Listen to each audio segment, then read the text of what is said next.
നിങ്ങളെ വെബ്സൈറ്റ് 3 അല്ലെങ്കിൽ 4 സെക്കൻഡിന് മേലെ സമയം എടുക്കുന്നുണ്ടാവും ലോഡ് ആവാനായിട്ട്. മിക്കവാറും സമയത്ത് ക്ലയൻ്റ് ഒന്നും അത്രയും സമയമൊന്നും വെയിറ്റ് ചെയ്യാറില്ല. ഞാൻ അബ്ദുൽ സമദ് കൺസ്ട്രക്ഷൻ ബിസിനസ്സിന് സോഫ്റ്റ്വെയറുകളും വെബ്സൈറ്റുകളും ഉണ്ടാക്കിക്കൊണ്ട് അവരുടെ ബിസിനസ്സിൽ ഗ്രോത്ത് ഉണ്ടാക്കാൻ വേണ്ടി ഹെൽപ്പ് ചെയ്യുന്നു. പല കൺസ്ട്രക്ഷൻ വെബ്സൈറ്റിലും ഇമേജസുകൾ ആൻഡ് വീഡിയോസൊക്കെ ഭയങ്കര ഹെവി ആയിരിക്കും. ഇതാണ് പ്രധാനമായിട്ടുള്ള ഒന്നാമത്തെ കാര്യം, നമ്മളെ വെബ്സൈറ്റിൽ ലോഡ് ആകുമ്പോൾ സ്ലോനെസ് ഫീൽ ചെയ്യാനുള്ള കാര്യം. അപ്പോൾ വളരെ ഒപ്റ്റിമൈസ്ഡ് ആയിട്ടുള്ള ഇമേജസും വീഡിയോസും മാത്രമേ വെബ്സൈറ്റിൽ ഉണ്ടാവാൻ പാടുള്ളൂ എന്നുള്ളത് നമ്മൾ മേക്ക് ഷുവർ ചെയ്യേണ്ടതാണ്. ഇന്നത്തെ യൂസേഴ്സ് ഫാസ്റ്റ് ആണ് എപ്പോഴും എക്സ്പെക്ട് ചെയ്യുന്നത്. ഇൻസ്റ്റൻ്റ് ആയിട്ട് തന്നെ അവർക്ക് എക്സ്പീരിയൻസുകൾ കൊടുക്കാൻ പറ്റണം. അല്ലെങ്കിൽ എന്താ സംഭവിക്കുക വെച്ചാൽ അവർ എക്സിറ്റ് അടിച്ച് പോകും. ഇനി എന്തൊക്കെ കാര്യങ്ങൾ കൊണ്ടാണ് നമ്മളെ വെബ്സൈറ്റ് സ്ലോ ആണെന്ന് നമുക്ക് നോക്കാം. അതിൽ നമ്മൾ തൊട്ട് മുന്നേ തന്നെ പറഞ്ഞതുപോലെ തന്നെ heavy images, too many plugins, cheap hosting, no optimisation, ഇങ്ങനത്തെ പ്രധാനമായിട്ടും 4 കാര്യങ്ങളാണ് നമ്മുടെ വെബ്സൈറ്റിനെ സ്ലോ ആക്കിക്കൊണ്ടിരിക്കുന്നത്. ഈ കാര്യങ്ങൾ ശ്രദ്ധിച്ചിട്ടില്ലെങ്കിൽ നമ്മളെ വെബ്സൈറ്റ് ഈ പറഞ്ഞ മാതിരി ഭയങ്കര സ്ലോനെസ്സിലേക്ക് പോകാനുള്ള കാര്യം ഉണ്ടാവും. ഈ കാര്യങ്ങളൊക്കെ എങ്ങനെ സിമ്പിളായിട്ട് നമുക്ക് ഫിക്സ് ചെയ്യാമെന്ന് നമുക്ക് നോക്കാം. അതിൽ ഒന്നാമത്തെ കാര്യം ഇമേജസിൻ്റെയാണ് പറഞ്ഞത്. ഇമേജസ് പ്രോപ്പറായിട്ട് തന്നെ നമുക്ക് ഓപ്റ്റിമൈസ് ചെയ്തെടുക്കാം. രണ്ടാമത്തെ കേസ് നമുക്ക് വരുന്നതാണ് ഹോസ്റ്റിംഗ്. അപ്പം നല്ല ഹോസ്റ്റിംഗ് നോക്കിയിട്ട് എടുക്കുക. ഇപ്പോൾ വളരെ സ്ലോനെസ് ഫീൽ ചെയ്യുന്ന സെർവേഴ്സ് ഉണ്ട്, ഷെയർഡ് സെർവർ ഉണ്ട്, അതേമാതിരി ഡെഡിക്കേറ്റഡ് സെർവർ ഉണ്ട്, ക്ലൗഡൊക്കെ ഉണ്ട്. അപ്പോൾ ഇതിൽ തന്നെ ചൂസ് ചെയ്യുമ്പോൾ ഏറ്റവും ബെസ്റ്റ് അവൈലബിൾ ആയിട്ടുള്ള നോക്കണം. പൈസ കുറവിൻ്റെ മാത്രം നോക്കിയത് കൊണ്ട് നമുക്ക് ഒരു പക്ഷേ സ്പീഡ്നെസ് പ്രോബ്ലം സോൾവ് ചെയ്യാൻ സാധിക്കില്ല.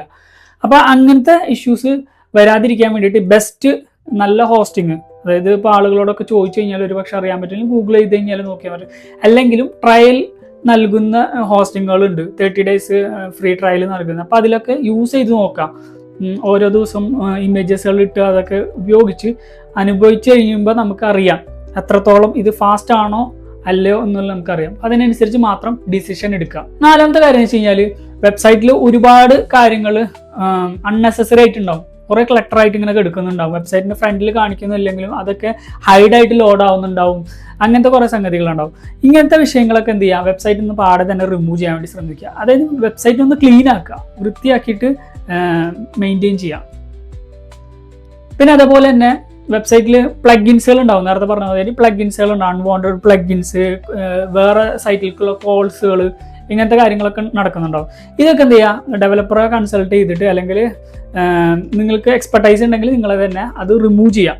അപ്പം വെബ്സൈറ്റിൻ്റെ കുറച്ചും കൂടി പെർഫോമൻസ് ഇൻക്രീസ് ആവും. പിന്നെ അതേപോലെ തന്നെ വെബ്സൈറ്റ് എപ്പോഴും ഡെസ്ക്ടോപ്പിലെ പെർഫോമൻസ് നോക്കണം. അതേപോലെ അതിനേക്കാളും നല്ല ഇമ്പോർട്ടൻ്റ് ആണ്, ഞാൻ മുന്നത്തെ വീഡിയോയിലൊക്കെ പറഞ്ഞതുപോലെ തന്നെ മൊബൈൽ വേർഷനിൽ അതിൻ്റെ സ്പീഡ്നെസ് നമ്മൾ നിർബന്ധമായിട്ടും മെഷർ ചെയ്യണം. എത്ര പെർഫോമൻസിലാണ് വർക്ക് ചെയ്യുന്നത്, എന്തുകൊണ്ടാണ് വർക്ക് ചെയ്യണമെന്നില്ല എന്നുള്ളതൊക്കെ നമുക്ക് പേജ് സ്പീഡ് എന്ന് പറഞ്ഞിട്ടുള്ള സംഭവം അല്ലെങ്കിൽ GT മെട്രിക്സ് എന്ന് പറഞ്ഞിട്ടുള്ള 2 ടൂൾസുകൾ അവൈലബിൾ ആണ്. പേജ് സ്പീഡ് ഫ്രീ ആണ്, ഗൂഗിളിൻ്റെ വേർഷനാണ്. അപ്പോൾ അതിൽ നോക്കിക്കഴിഞ്ഞാൽ നമുക്ക് ഏതൊക്കെ പാർട്ടിലാണ് നമ്മളെ വെബ്സൈറ്റ് ലാഗ് ആവുന്നത് എന്നുള്ളത് കൃത്യമായിട്ട് ഇന്ന സ്ഥലത്താണ് യൂസ് ചെയ്യുന്നുള്ളത് അവർ പറഞ്ഞു. മിക്കവാറും അത് ഇമേജസിനാണ്. അപ്പോൾ ഇമേജസുകൾ അതിനനുസരിച്ച് ഓപ്റ്റിമൈസ് ചെയ്ത് വീണ്ടും അപ്ലോഡ് ചെയ്യുക, വീണ്ടും റീടെസ്റ്റ് ചെയ്ത് നോക്കാം. ഇങ്ങനെയാണ് പെർഫോമൻസ് കൃത്യമായിട്ട് നമുക്ക് ട്രാക്ക് ചെയ്യും അത് ഓപ്റ്റിമൈസ് ചെയ്യേണ്ടത്. ഇനി ഈ കാര്യങ്ങളൊക്കെ ചെയ്ത് കഴിഞ്ഞാൽ എന്തൊക്കെ മാറ്റമാണ് നമ്മളെ വെബ്സൈറ്റിൽ ഉണ്ടാവുക നമുക്ക് നോക്കാം.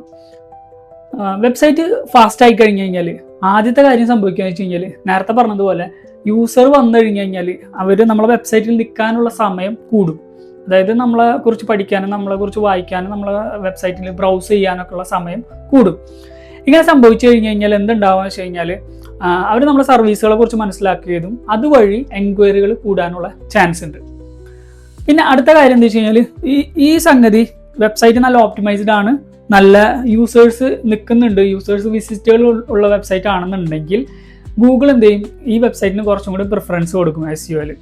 അപ്പം സെർച്ചിൽ കുറച്ചും കൂടി നല്ല രീതിയിൽ തന്നെ അപ്പിയർ ആവാനുള്ള ചാൻസ് കൂടുതലാണ്. ഇതേപോലത്തെ കൺസ്ട്രക്ഷൻ റിലേറ്റഡ് ആയിട്ടുള്ള സോഫ്റ്റ്വെയർ വെബ്സൈറ്റ് സൊല്യൂഷൻസിന് വേണ്ടിയിട്ട് ഈ ചാനൽ സബ്സ്ക്രൈബ് ചെയ്യാവുന്നതാണ്. വെബ്സൈറ്റിൻ്റെ സ്പീഡ് അല്ലെങ്കിൽ പെർഫോമൻസ് സംഗതി വരെ അത്രക്ക് വലിയ ചെറിയ സെക്കൻഡ്സുകളല്ലേ എന്ന് നമ്മൾ വിചാരിക്കുമെങ്കിലും നേരത്തെ പറഞ്ഞ പോലെ നമ്മളെ ക്ലയൻറ്റ്സ് വെയിറ്റ് ചെയ്യാൻ പറ്റാത്തതുകൊണ്ട് അവർ നമ്മളെ വെബ്സൈറ്റിൽ നിന്ന് എക്സിറ്റ് ആയി പോയി കഴിഞ്ഞാൽ നമുക്ക് ആ ലീഡ് നഷ്ടമാവാനുള്ള ചാൻസ് ഉണ്ട്.